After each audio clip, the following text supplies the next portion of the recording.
1,00,000 మంది శివభక్తులతో కలిసి మహారుద్రాక్ష పూజలో పాల్గొనండి. వెంటనే కాల్ చేసి మీ పేరును నమోదు చేసుకోండి.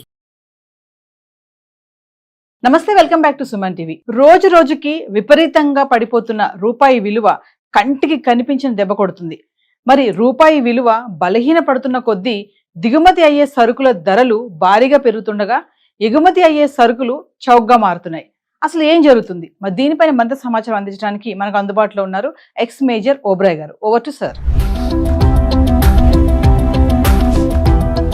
అందరికీ జై హింద్. చాలామంది నేను కమెంట్స్ చూస్తున్నాను.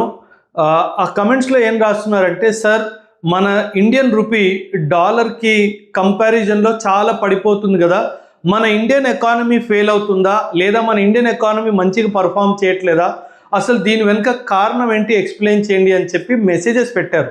సో వాళ్ళ కోసం, మనందరి కోసము నేను ఈరోజు ఈ వీడియోలో అసలు నిజంగానే మన ఎకానమీ ఫెయిల్ అవుతుందా, లేదా దీనికి ఇంకేమైనా కారణం ఉందా, అసలు ఏంటి ఇదంతా, దీని వెనుక కాన్సెప్ట్ ఏంటి, అసలు ఇదంతా క్యాల్కులేషన్ ఎలా జరుగుతుందో దీని వెనుక సైన్స్ అంతా ఎక్స్ప్లెయిన్ చేస్తాను. కొంచెం జాగ్రత్తగా వినండి. ఫస్ట్ ఆఫ్ ఆల్ ఏంటి అంటే, ఒక కరెన్సీ, మనము ఫారిన్ ఎక్స్చేంజ్ అనే పదం మీరు వినే ఉంటారు.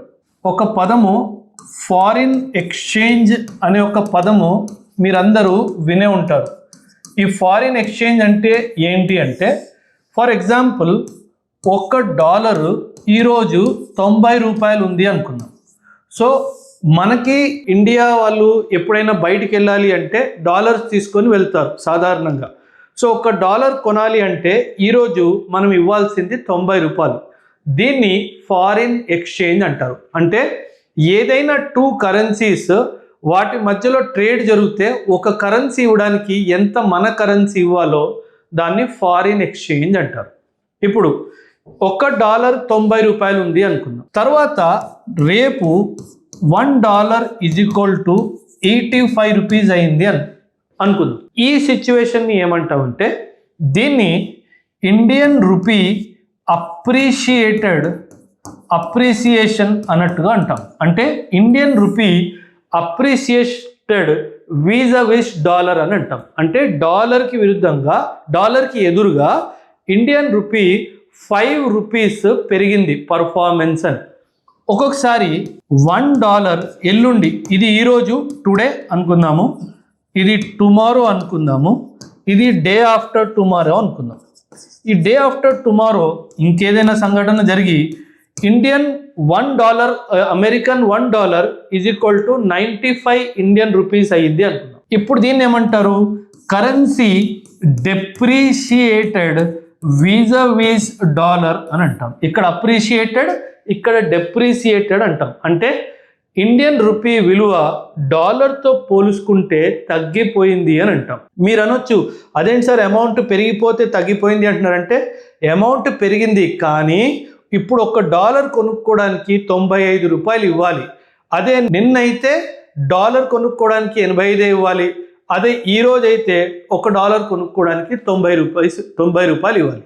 కానీ ఇప్పుడు ఇది డిసైడ్ చేసేది ఎవరు అని మీరు అడగచ్చు. దీన్ని డిసైడ్ చేసేది మార్కెట్ అన్నమాట. దీన్ని డిసైడ్ చేసేదే మార్కెట్. ఎప్పుడైనా గుర్తుపెట్టుకోండి, dollar, rupee or any country currency నిర్ధారించడానికి 2 విధానాలు ఉన్నాయి. ఒకటి ఫిక్స్డ్ ఎక్స్చేంజ్ రేట్ అంటాం. ఏమంటాము? దీని పేరు ఫిక్స్డ్ ఎక్స్చేంజ్ రేట్. రెండవది ఫ్లోటింగ్ ఎక్స్చేంజ్ రేట్ అంటాం. Floating exchange rate. ఒకటి ఫిక్స్డ్ ఎక్స్చేంజ్ రేట్, ఇంకోటి ఫ్లోటింగ్ ఎక్స్చేంజ్ రేట్. ఈ ఫిక్స్డ్ ఎక్స్చేంజ్ రేట్ అంటే మన గవర్నమెంట్, ఇండియా ఎగ్జాంపుల్ తీసుకుందాం. మన గవర్నమెంట్ ఈ ఫిక్స్డ్ ఎక్స్చేంజ్ రేట్, మన ఇండియా ఎగ్జాంపుల్ తీసుకుందాము, మన గవర్నమెంటే చెప్పేసింది $1 = 80 rupees. We are fixing at this. మార్కెట్తో దీనికి సంబంధం లేదు. అండ్ $1 = 80 రూపాయలు. మీరేమన్నా ఇండియాకి అమ్మాలనుకున్నా, ఇండియాతో ఏమన్నా కొనాలనుకున్నా ఇదే రేటు ఫిక్స్ అని చెప్పాడు. దీన్ని ఫిక్స్డ్ ఎక్స్చేంజ్ రేట్ అంటారు. కాకపోతే ఇక్కడ గవర్నమెంట్ ఇంటర్వెన్షన్ ఉంది, అంటే గవర్నమెంట్ కంట్రోల్ చేస్తుంది అని అర్థం. 1990s వరకు ఇండియాలో ఫిక్స్డ్ ఎక్స్చేంజ్ రేటే జరిగేది, అంటే కొంచెం ముందు నుంచి. కానీ ఆ టైం వరకు ఇండియాలో ఫిక్స్డ్ ఎక్స్చేంజ్ రేటే జరిగేది. కానీ ఇంకొకటి ఫ్లోటింగ్ ఎక్స్చేంజ్ రేట్ అనమాట. ఇక్కడ మార్కెట్ ఇంపాక్ట్ చేస్తుంది ఈ ఎక్స్చేంజ్ రేట్ని. ఎలా చెప్తాను వినండి. ఫర్ ఎగ్జాంపుల్, మనం ఎప్పుడైనా సరే మార్కెట్ చూస్తే కనుక 3 ఫ్యాక్టర్స్ని చూడాలి. ఒకటి ప్రైస్, ఒకటి డిమాండ్, ఇంకోటి సప్లై. ఈ మూడింటిని డిటర్మినెంట్స్ ఆఫ్ మార్కెట్ అని అంటారు. Determinants of market demand, supply, price. ఎప్పుడైనా గుర్తుపెట్టుకోండి, ఒక ప్రోడక్ట్కి డిమాండ్ హై ఉంది అనుకుందాం అండ్ సప్లై కాన్స్టెంట్గా ఉంది అనుకుందాం. డిమాండ్ పెరిగింది, సప్లై కాన్స్టెంట్గా ఉంది, సప్లై పెరగలేదు. సో అప్పుడు ఆ ప్రోడక్ట్ యొక్క ప్రైస్ కూడా పెరుగుతుంది. ఒకవేళ డిమాండ్ తగ్గుతుంది, సప్లై కాన్స్టెంట్గా ఉంది అంటే మార్కెట్లో ఆ ప్రోడక్ట్కి డిమాండ్ లేదు కానీ సప్లై చేంజ్ అవ్వలేదు, అదే రూపంలో సప్లై అవుతుంది. అప్పుడు ఏమవుతుంది, ఖచ్చితంగా దాని ప్రైస్ పడిపోతుంది. ఎందుకంటే సప్లై ఎక్కువ ఉంది, డిమాండ్ పడిపోయింది కాబట్టి. డిమాండ్ నార్మల్గా ఉంది, పెరగలేదు, ఎక్కువ అవ్వలేదు. సప్లై కూడా అదే విధంగా ఉంది అనుకోండి, ప్రైస్ కూడా స్టేబుల్గానే ఉంటుంది. కానీ అమెరికన్ డాలర్ విషయంలోకి వచ్చేసరికి కొన్ని విషయాలు దీన్ని ఇంపాక్ట్ చేస్తాయి. అమెరికన్ డాలర్ డిమాండ్, ఇంటర్నేషనల్ మార్కెట్లో కరెన్సీ రేట్స్ ఎలా ఫ్లక్చువేట్ అవుతాయంటే డిమాండ్ సప్లై బేస్ చేసుకొని. ఇప్పుడు అమెరికన్ డాలర్ ప్రపంచం అందరికీ కావాలి. ఇక్కడే చిక్కుంది. అమెరికా ఇక్కడే గేమ్ ఆడింది, వరల్డ్ మొత్తంతో గేమ్ ఆడేసింది. వరల్డ్లో, ప్రపంచంలో డాలర్ అందరికీ అవసరం ఉంది. ఎందుకు అవసరం ఉంది? ఎందుకంటే వరల్డ్లో ఇంటర్నేషనల్ బిజినెస్ మొత్తము దాదాపు డాలర్తోనే నడుస్తుంది. ఇప్పుడు ఒక కమాడిటీ ఈ డాలర్ అందరికీ కావాలి అన్నప్పుడు ఖచ్చితంగా ఇంటర్నేషనల్ బిజినెస్ వరల్డ్ పెరుగుతుంది కాబట్టి ఈ డాలర్ యొక్క డిమాండ్ ఖచ్చితంగా పెరుగుతుంది. అండ్ అమెరికా తెలివిగా ఏం చేస్తుందంటే డిమాండ్ పెరుగుతున్నా సరే సప్లైని కంట్రోల్ చేయడానికి ప్రయత్నిస్తుంది. సప్లైని కంట్రోల్ చేసింది, డిమాండ్ మాత్రం పెరుగుతూ ఉంది. అప్పుడు డాలర్ విలువ ఏమవుతుంది? డాలర్ విలువ పెరుగుతుంది. నేను చెప్పేగా ఇంటర్నేషనల్ బిజినెస్ అంతా పెరుగుతుంది కాబట్టి డిమాండ్ ఆఫ్ ది డాలర్ కూడా పెరుగుతుంది. ఎందుకంటే ఇంటర్నేషనల్ బిజినెస్ అంతా డాలర్తోనే నడుస్తుంది. ఈ ఇంటర్నేషనల్ బిజినెస్ కూడా పక్కన పెడదాం. ఒక పదం ఉంది, దీన్ని పెట్రో డాలర్ అంటారు. పెట్రో డాలర్ అంటే విశ్వవ్యాప్తంగా వరల్డ్ మొత్తంలో ఏ దేశమైనా ఎక్కడి నుంచైనా ఆయిల్ కొనుక్కోవాలి అంటే, ఆయిల్ అంటే ఇక్కడ పెట్రోలు, డీజిల్, ఇదంతా ఆయిల్ అంటారు, దీన్ని క్రూడ్ ఆయిల్ అంటారు. పెట్రోలు, డీజిల్ ఏ దేశమైనా వరల్డ్లో ఎవరి నుంచైనా ఆయిల్ కానీ పెట్రోల్, డీజిల్ కొనుక్కోవాలంటే అది ఖచ్చితంగా డాలర్లోనే డీలింగ్ జరగాలి. దాన్నే పెట్రో డాలర్ అంటారు. మనందరికీ తెలుసు ఆయిల్ ప్రతి ఒక్క ఎకానమీకి ఇంపార్టెంట్ అండ్ ప్రతి ఒక్క ఎకానమీ వరల్డ్లో గ్రో అవుతానే ఉంది. అంటే ఏంటి, వాళ్ళ ఆయిల్ ఇంపోర్ట్స్ పెరుగుతానే ఉన్నాయి. అంటే వాళ్ళ డాలర్ రిక్వైర్మెంట్ పెరుగుతానే ఉంది. అంటే వాళ్ళ డాలర్ డిమాండ్ పెరుగుతానే ఉంది. అంటే ఏంటి అర్థము, ఇక్కడ డాలర్ డిమాండ్ పెరుగుతానే ఉంది కానీ అమెరికా వాడు సప్లైని కంట్రోల్ చేస్తున్నాడు కాబట్టి వాళ్ళ డాలర్ ప్రైస్ పెరిగిపోతుంది. అందుకే ఎప్పుడైతే ఇది జరుగుతుందో నా రూపీ బాగా పర్ఫామ్ చేయట్లేదు కాదు, వీడు కంట్రోల్ చేస్తుండడం వలన వీడి డిమాండ్ పెరిగిపోతుంది అండ్ వీడి డిమాండ్తో పాటు వీడి ప్రైస్ కూడా పెరిగిపోతుంది. అందుకే it is not that Indian rupee is not performing, it is that the demand for the dollar is increasing. అందుకే the price of rupee is falling. నా ఎకానమీ వీకేం కాదు, one of the strongest economies in the world today, proudly చెప్తాను. And one of the most stabled economies in the world. America వాడు 50% tariff విధించిన తర్వాత ఏ economy కూడా తన కాళ్ళ మీద నిల్చోలేదు. కానీ మనం ఫరక్ పడదు అని చెప్పేసి ధైర్యంగా వాడిని అడుక్కోకుండా ధైర్యంగా దాన్ని కూడా ఫేస్ చేసాము.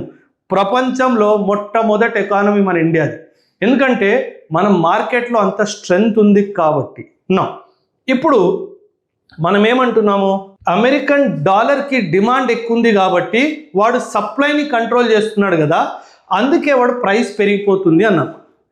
ఇప్పుడు ఆర్బీఐ ఏం చేస్తుందంటే చాలా తెలివిగా, ఎందుకంటే వీడు సప్లైని కంట్రోల్ చేస్తున్నాడు. మన ఆర్బీఐ దగ్గర ఫారిన్ ఎక్స్చేంజ్ రిజర్వ్స్ ఉంటాయి, మనందరికీ తెలుసు. దాదాపు $700 బిలియన్ ఫారిన్ ఎక్స్చేంజ్ రిజర్వ్స్ ఉంది. అప్పుడు ఆర్బీఐ ఏం చేస్తుంది, ఆ రిజర్వ్స్ నుంచి కొన్ని డాలర్లు తీసి ఇంటర్నేషనల్ మార్కెట్లో డంప్ చేస్తుంది. ఈ ప్రాసెస్ని మార్కెట్ ఇంటర్వెన్షన్ అంటారు. ఈ ప్రాసెస్ని ఏమంటారు, మార్కెట్ ఇంటర్వెన్షన్. సో ఇప్పుడు ఏమవుతుంది, సప్లై పెరుగుతుంది. ఎవరి సప్లై, డాలర్ సప్లై పెరుగుతుంది. ఎందుకంటే ఆర్బీఐ ఏం చేసింది, తన దగ్గర ఉన్న డాలర్స్ని తీసుకెళ్ళి ఇంటర్నేషనల్ మార్కెట్లో డంప్ చేస్తుంది. ఇప్పుడు సప్లై పెరిగింది, డిమాండ్ కూడా పెరిగింది, దానికి తగ్గట్టుగా సప్లై కూడా పెరిగితే అప్పుడు ప్రైస్ ఏమవుతుంది, ప్రైస్ ఈక్విలిబ్రియంకి చేరుకుంటుంది. సో దీన్ని ఆర్బీఐ చేసే పనిని మార్కెట్ ఇంటర్వెన్షన్ అంటారు. సో మీరు న్యూస్లో వింటారు, RBI dumped $17 billion in the market, RBI dumped $10 billion in the market. అదంతా దేనికి, మార్కెట్ ఇంటర్వెన్షన్ చేస్తారు. దేనికి, ప్రైస్ని ఈక్విలిబ్రియం చేయడానికి. సో ఖచ్చితంగా డాలర్ విలువ పెరిగింది అంటే, నా ప్రైస్కి విరుద్ధంగా డాలర్ విలువ పెరిగింది అంటే నా కరెన్సీ బాగా చేయట్లేదని కాదు, వీళ్ళు కావాలని చెప్పి దీన్ని ఆర్టిఫిషియల్ ఇన్ఫ్లేషన్ అంటారు. ఇన్ఫ్లేషన్ కాదు, ఆర్టిఫిషియల్ ఇన్ఫ్లేటింగ్ అని అంటారు దీన్ని. సో వీళ్ళు కావాలని ఆర్టిఫిషియల్గా దీన్ని ఇన్ఫ్లేట్ చేస్తారు. ఒక కరెన్సీ యొక్క విలువ చాలా ఫ్యాక్టర్స్ మీద డిపెండ్ అయి ఉంటుంది. కరెన్సీ యొక్క విలువ వచ్చేసి చాలా ఫ్యాక్టర్స్ మీద డిపెండ్ అయి ఉంటుంది. అందులో ముఖ్యంగా మన జీడిపి ఏంటి, అండ్ మన గ్రోత్ రేట్ ఏంటి, అండ్ ఇంకో విషయం ఏంటంటే ఫెడరల్ రిజర్వ్, అమెరికా యొక్క సెంట్రల్ బ్యాంక్ అన్నమాట. వీళ్ళు కూడా చాలాసార్లు మార్కెట్లో డబ్బులు తీసుకోవడం ఇవ్వడం చేస్తూ ఉంటారు. వీళ్ళు ఇంట్రెస్ట్ రేట్ని కూడా మ్యానిపులేట్ చేస్తారు. ఇంట్రెస్ట్ రేట్, వీళ్ళు ఇచ్చే ఇంట్రెస్ట్ని మ్యానిపులేట్ చేస్తారు. వీళ్ళు ఇంట్రెస్ట్ రేట్ పెంచారు అనుకుందాం, అప్పుడు ఏమవుతుందంటే ప్రపంచం మొత్తం నుంచి మనీ విత్డ్రా చేసి వీళ్ళు వెళ్ళి ఫెడరల్ రిజర్వ్లో ఇన్వెస్ట్మెంట్ చేస్తారు. For example, American federal reserve ఏం చెప్పింది, నేను ఇంట్రెస్ట్ రేట్స్ పెంచుతున్నాను అంటే మీరు నా దగ్గర ఇన్వెస్ట్ చేస్తే మీకు ఎక్కువ ఇంట్రెస్ట్ వస్తుంది అని చెప్తారు. ఎందుకంటే American economy is very trusted economy కాబట్టి అప్పుడు ఏం జరుగుతుందంటే మన ఇండియా లాంటి దేశాల నుంచి ఎవరైతే మన దేశంలో ఇన్వెస్ట్మెంట్ చేశారో వాళ్ళు డబ్బులు మన దేశం నుంచి తీసుకొని అమెరికాలో ఇన్వెస్ట్ చేయడం మొదలు పెడతారు. ఎందుకంటే American economy is more trust worthy than Indian economy కాబట్టి. ఎందుకంటే ఇక్కడ డబ్బులు వచ్చే అవకాశం చాలా ఎక్కువ ఉంది కాబట్టి. అందుకే వీళ్ళు ఏం చేస్తారు, ఇన్వెస్ట్మెంట్ ఇండియా నుంచి తీసుకెళ్ళి అమెరికాలో పెడతారు. దీన్నే టెక్నికల్గా క్యాపిటల్ అవుట్ఫ్లో అంటారు. దీన్ని ఏమంటారు, క్యాపిటల్ అవుట్ఫ్లో. అండ్ అతి ముఖ్యమైన కారణము ఫ్లక్చువేషన్కి ఫ్యాక్టరు ఈ ఫెడరల్ రిజర్వ్ వాడు నిర్ధారించిన ఫెడరల్ రిజర్వ్ రేట్ ఫ్లక్చువేషన్ అనమాట. రీసెంట్గా ఒక న్యూస్ ఏమొచ్చింది అంటే federal reserve is going to increase the interest rate అని వచ్చింది. అందుకే ఇది ఇంక్రీజ్ చేసే అవకాశం కూడా ఉంది. అందుకే మన కరెన్సీ రేట్ కూడా ఫ్లక్చువేట్ అవుతుంది. సో భయపడాల్సిన అవసరం లేదు, ఇది టెంపరరీ సైన్ మాత్రమే, మళ్ళీ వెనక్కి తిరిగి వస్తుంది. కానీ ఇంకొక విషయం ఏంటంటే, దో ఇది చాలా పెద్ద డైమెన్షన్, కానీ 2 minutesలో చెప్తాను, జాగ్రత్తగా వినండి. ఎప్పుడైనా సరే $1 = 90 రూపీస్ ఒకటి, $1 = 80 రూపీస్ ఒకటి అని. $1 = 90 రూపీస్ ఉన్నప్పుడు మన ఎక్స్పోర్ట్స్కి ఇది మంచి విషయము.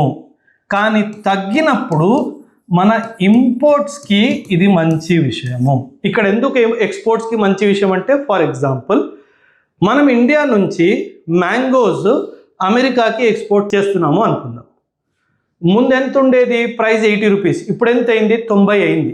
అంటే ఏంటి, అమెరికా నుంచి వచ్చిన ఒక ఎక్స్పోర్టరు మన ఇండియా నుంచి తీసుకెళ్ళాలి అని చెప్పి వచ్చిన ఆయన $1 సబ్మిట్ చేస్తే ఆయనకి 90 రూపాయలు దొరుకుతాయి. అంటే 10 రూపాయలు ఎక్కువ దొరుకుతాయి. సో ఈ 10 రూపాయలు ఎక్కువ దొరికినందువల్ల ఆ మనిషి ఎక్కువ మ్యాంగోస్ ఇండియా నుంచి తీసుకోగలుగుతాడు. అందుకే ఇలా మన కరెన్సీ అమెరికన్ డాలర్కి ఎదురుగా పడిపోయినప్పుడు మన ఎక్స్పోర్ట్స్కి మంచిది. అండ్ అదేవిధంగా ఇది తగ్గిపోయినప్పుడు మన ఇంపోర్ట్స్కి మంచిది. ఎందుకంటే మనం ఆయిల్ బయట నుంచి కొన్నప్పుడు 80 రూపాయలు ఇస్తే మనకు $1 ఇస్తారు. అది పడిపోయింది అనుకోండి, అప్పుడు మనం 90 రూపాయలు ఇవ్వాల్సి వస్తుంది. అందుకే కరెన్సీ విలువ తగ్గినప్పుడు, అంటే ఇన్ కంపారిజన్ టు డాలర్ తగ్గినప్పుడు ఇంపోర్ట్స్కి మంచిది, అండ్ అది పెరిగినప్పుడు మన ఎక్స్పోర్ట్స్కి మంచిది. మన దేశము మేజర్లీ ఇంపోర్ట్ డిపెండెంట్ ఎకానమీ కాబట్టి ఇది పెరిగినప్పుడల్లా అపోజిషన్ ఏమంటది, మన ఎకానమీ బాగా చేయట్లేదు అంటది. కానీ అది మన ఎకానమీ బాగా చేయకపోవడం కాదు, ఇదంతా మార్కెట్ ఫ్లక్చుయేషన్స్లో ఉన్న కరెక్షన్స్ అన్నమాట. ఇదండి న్యూస్, ఇండియన్ రూపీ ఎందుకు డాలర్కి ఎదురుగా పడిపోతుంది అన్నదానికి కారణం. Thank you. ఈ వీడియో మీకు ఎలా అనిపించింది? మీకు ఎడ్యుకేటివ్గా అనిపించిందా? ఇంకేదైనా విషయంలో మీరు ఏమన్నా వీడియో చేయాలి అనుకుంటే ఖచ్చితంగా కమెంట్స్లో తెలియచేయండి. థ్యాంక్ యూ అండ్ జై.